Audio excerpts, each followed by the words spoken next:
شيلة من كلمات الشاعر أديب الذيباني، مهداه إلى الشاعر أبو علي إسماعيل الجهمي.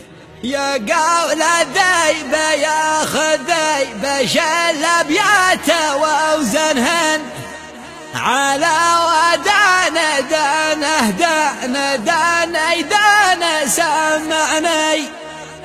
سلام الله على كل القبايل كالمطر لشان على قومي وأصحابي سلام الله ملسني.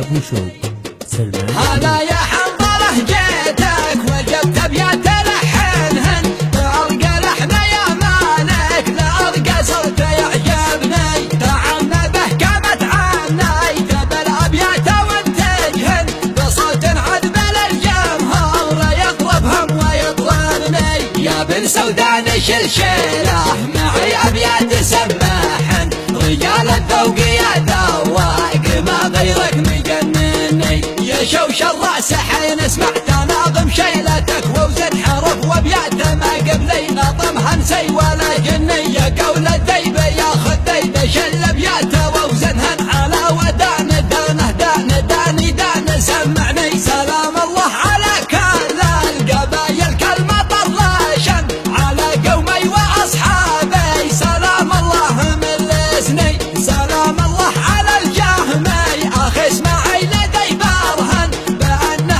اخ لي وانعم باخفهم ويفهمني. صديق الضيق ما يحتاج تعرفه فهو اصلا راجل معروف لا ناديت اخويا قال وجهني. تقول البحر بان بحر وموج البحر بركبهن علشانك ومن اجلك وانا ما خاف يغرقني. تقول الجو يا قول الجو معك يا خويا بعدك حن معك يا طير باجواءك متى من ويت طيرني. معك باليسرى والشده معك يا ذيبه لا يمكن ابرد فيك يغلى اخ ربي فيك اكرمني. انا يا حنظله جيتك وجبت ابيات لحنهن تلقى لحن يا مالك لألقى صوت يعجبني تعنا به كما تعني تبل ابيات وانتجهن بصوت عذب للجمهور يطلبهم ويطلبني. يا بن سودان شلشله معي ابيات سماحن